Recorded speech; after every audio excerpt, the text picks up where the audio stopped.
শুভ সকাল। নদিয়া জেলার ছোট্ট একটি শহর থেকে আমি মিতালি তোমাদের নতুন আরও একটা ব্লগে জানাই সকলকে অনেক অনেক স্বাগত।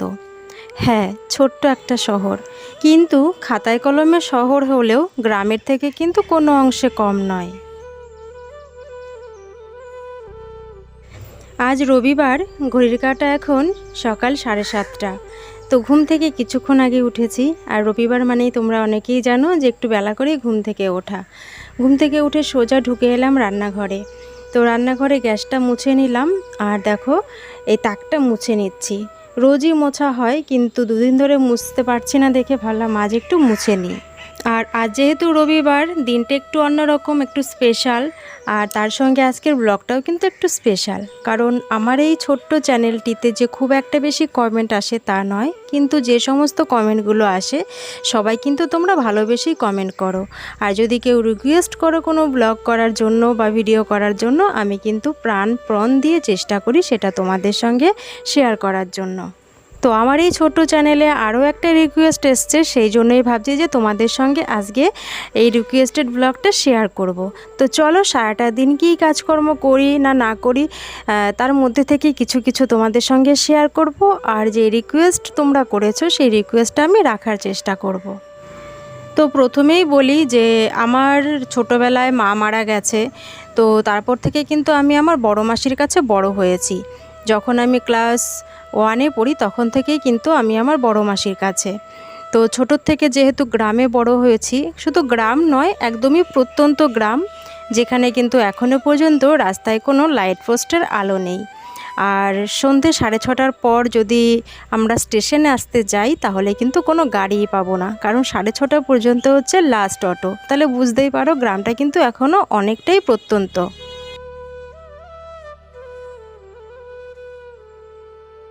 তো আমার যখন 6 বছর বয়স, তখন আমার মাসি কোলে করে প্রাইমারি স্কুলে নিয়ে গিয়ে ভর্তি করিয়ে দেয়। তো সেখান থেকেই এক এক করে প্রাইমারি স্কুল, হাই স্কুল, উচ্চ মাধ্যমিক, তারপরে কলেজ লাইফ, কল্যাণী ইউনিভার্সিটি, সবগুলো গণ্ডি পেরিয়ে যখন বিয়ের সম্বন্ধ আসে, তো সেখানে একবার খেলাম ধাক্কা। তারপর আবারও এলো সম্বন্ধ। তো সেখানে একটা ছোট্ট কোম্পানিতে চাকরি করা খুবই স্বল্প বেতনের একজন ছেলে সম্বন্ধ নিয়ে আসে। তো প্রথমে বাড়ির সবাই বলেছিল ঠিক আছে আসুক, আসতে তো বাধা নেই, বা দেখলেই যে বিয়ে হয়ে যাবে সেটাও কোনো কথা নেই। তো বিয়ের সম্বন্ধ আসে, মানে আমার এই শ্বশুরবাড়ি থেকেই সম্বন্ধ যায়। আর সম্বন্ধটা আসার আরও একটা কারণ আছে, সেটা হলো আমাদের বাড়ির পাশেরই একজন দাদা ভাই, দুষ্টুর বাবা যেই অফিসে বর্তমানে কাজ করে, তো সেখানেও ওই দাদাভাইটা কাজ করতো। সেই দাদাভাইটাই আর কি সম্বন্ধ নিয়ে আসে। তো দু বাড়ি থেকেই দেখাশোনা চলছিল। তো পছন্দ হয়েছিল, কিন্তু আমাদের বাড়ি থেকে আবার একটু পছন্দটা কম হয়েছিল, যেহেতু দুষ্টুর বাবা একদমই রোগা ছিল সেই কারণেই। আর এখনও তো রোগাই, তো পছন্দটা একটু কম ছিল। তো যাই হোক, আমি দুষ্টুর বাবাকে কথা দিয়েছিলাম ঠিক আছে বিয়ে যখন করবো তাহলে তোমাকেই করব। তো তারপর চলে গেল অনেকটা দিন, মানে বেশ কয়েকটা দিন কেটে গেল। এটা হচ্ছে 2012 সালের ঘটনা। তো তারপর আমি গেলাম বাংলাদেশে গিয়ে 3 মাস মতন ছিলাম। দুষ্টুর বাবা কিন্তু সেখানেও আমাকে ফোন করতো, ফোনে কথা হতো, আস্তে আস্তে ফোনে কথাটা বাড়তে থাকতো। তো রীতিমতো বেশ দুজনের মধ্যে প্রেম ভালোবাসা তৈরি হয়। তো সেখান থেকে দাঁড়িয়ে ও যেন আমাকে ছাড়া মানে চলতে পারে না, বা আমিও যেন ওকে ছাড়া চলতে পারি না। মেন কথা হচ্ছে কাউকে ছাড়াই কেউ যেন থাকতে পারছি না, এমন একটা অবস্থা। দুজনেই ফোনে কথা বলতাম, আর সেটা কিন্তু আমাদের বাড়ির প্রায় প্রত্যেকেই জানতো। কিন্তু দুষ্টুর বাবার মানে এই বাড়িতে কেউ জানতো কি না সেটা আমার এখনও পর্যন্ত জানা নেই। তো যাই হোক, আমি যখন কথা বলতাম যে তোমার পাশে কে আছে, তো বলতো মা আছে। বলে মা, আমি জিজ্ঞেস করতাম মা কি জানে যে তুমি আমার সঙ্গে কথা বলছো? যে হ্যাঁ মা জানে। এবার সত্যি না মিথ্যা সেটা তো আর আমি জানি না, কারণ তখন তো আমার বিয়েও হয়নি, আমি কি করে জানবো। তো এইভাবে প্রায় একটা বছর কেটে গেল। তো এই একটা বছরের মধ্যে কত ঘন্টা যে ওর সঙ্গে আমি কথা বলেছি ফোনে সেটা হয়তো আমি নিজেও জানি না। দু এক সময় ফোন করলে যদি ফোনটা রিসিভ না করতাম তাহলে আবার বাবুর মানে মুখ ভার হয়ে যেত। তখন আবার আমার মাসি বলতো, দেখ তো মনে হয় দীপক ফোন করেছে, মানে আমার দুষ্টুর বাবার নাম হচ্ছে দীপক, বলে দেখ তো দীপক মনে হয় ফোন করেছে। তো আমি আবার কল ব্যাক করতাম, তখন আবার ফোনটা ধরতো না। 3বার 4বার করার পর তারপরে ফোনটা ধরতো। তো আমি জিজ্ঞেস করতাম, ফোনটা এতবার ধরে করছি তাহলে ফোনটা তুলছো না কেন? তো বলছে, আমি যে করলাম তখন কেন তোলোনি? বললাম, আরে মানুষের তো দরকার বিশেষ একটু বাথরুমেও যেতে হয়, তাই বলে কি সেটা নিয়েও কি রাগ করতে হবে? বলে যে না, আমি যখন ফোন করব ফোনটা তখনই রিসিভ করতে হবে। তো এরকম চলতো কথা সারাদিন। তারপর ধরো রাত বিরাত ওরকম কথা বলতো। অনেক সময় বাইরে গিয়েও ফোন নিয়ে কথা বলতাম। তো ঘরে তো সবার সামনে কথা বলা যেত না, তো বারান্দায় বসে অনেক সময় ফোনে কথা বলেছি। এরকম অনেক রাত কেটে গেছে যে শুধু কথা বলতে বলতেই রাত কেটে গেছে। তো এইভাবে একটা বছর যাওয়ার পর দুবাড়ি থেকে একটা ডেট ফাইনাল হলো। তো দুবাড়ির সদস্যদের উপস্থিতিতেই আমাদের বিয়ে হয়। আর আমাদের বিয়েতে কোনো অনুষ্ঠান হয়নি, আমাদের বিয়েটা হয়েছিল কালীঘাটের মন্দিরে মায়ের সামনে। তো সেখানে উপস্থিত ছিল অনেকেই, আমার পিসি শাশুড়ি, আমার শাশুড়ি, ননদ, নন্দাই, আমাদের বাড়ির অনেকেই উপস্থিত ছিল। তো আজ থেকে সেটা প্রায় 11 বছর আগেকার ঘটনা। তো তোমরা বুঝতেই পারছো যে অ্যারেঞ্জ ম্যারেঞ্জ হলেও আমাদের বিয়েটা কিন্তু লাভ ম্যারেজের থেকে কোনো অংশে কম নয়, তাই না? কারণ নিজেরা যেহেতু পছন্দ করেছি, দেখাশোনা তো আগে হয়েছেই, তারপর তো রীতিমতো দুজনের পছন্দেতেই তো আমাদের বিয়েটা হয়েছে। তো সেখান থেকে দাঁড়িয়ে বলবো যে নিজেরা পছন্দ করেই বিয়ে করি, আর দেখে শুনেই বিয়ে হোক না কেন, দুজনের মধ্যে যে মিলটা থাকা দরকার সেটা মানে এমনিতেই আসে, তাই না?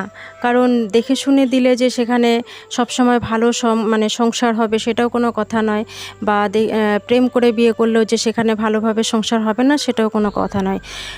কপালে যদি থাকে, তাই না, সুখ যদি কপালে থাকে সে দেখে শুনে দিলেও হবে, বা নিজেরা পছন্দ করে বিয়ে করলেও সেখানেও কিন্তু সুখ হবে। আর কপালে যদি সুখ না থাকে কোনোটাতেই কিন্তু সুখ আসবে না, তাই না? তো যাই হোক, অনেক কথা বলে ফেললাম, আর তোমরা যে জানতে চেয়েছিলে তারও আমি উত্তর দিয়ে দিলাম যে আমাদের লাভ ম্যারেজ নাকি অ্যারেঞ্জ ম্যারেজ। তো যাই হোক, আজ তো রবিবার, তো রবিবার মানেই একটু অন্যরকম দিন। আর দুষ্টু যেহেতু মাংস খেতে পছন্দ করে, মাছের থেকে এখন মাংসটা খেতেই বেশি পছন্দ করে, সেই জন্য মাংসটা আনা হয়েছে। আর মাছ আনা হয়েছে 4 পিস। আজকে দুষ্টুর বাবা মানে মাংস খাবে না, মাছ খাবে, তো 4 পিস মাছ এনেছে। আর মাছ আর মাংস দুটোই আমাকে আজকে করতে হবে। আর মেয়ে কী দিয়ে ভালোবাসে সেইটা তো বাবা জানেই, তো করতে তো হবে আমাকে রান্না, তাই না?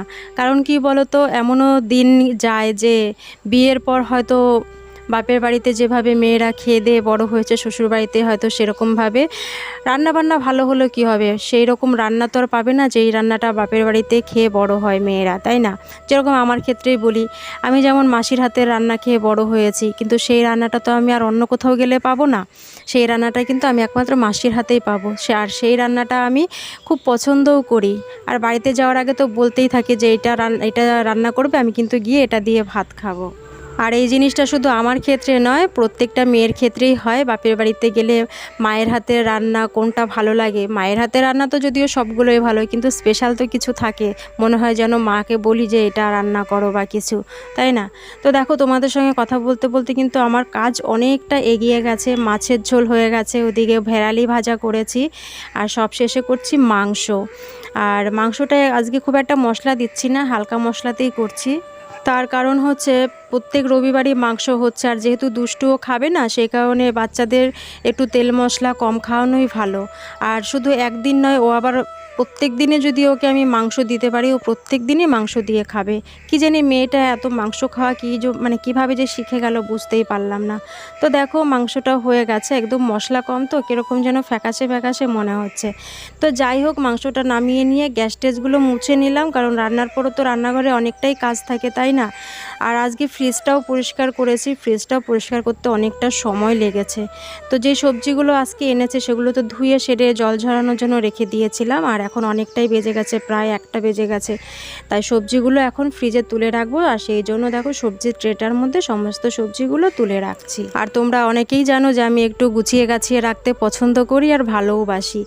তো যাই হোক, সমস্ত সবজি আমি গুছিয়ে নিলাম। তো চলো, আজকের ব্লগটা বেশি বড় করছি না, একদম ছোট্ট একটা ব্লগ তোমাদের সঙ্গে শেয়ার করলাম। আর আজকের ব্লগটা কেমন লাগলো অবশ্যই কিন্তু দেখো, বিশেষ করে মানসীদি যদি আজকের ব্লগটা দেখো তাহলে কিন্তু অবশ্যই কমেন্ট করবে। তো চলো, আজকের মতন এ পর্যন্তই।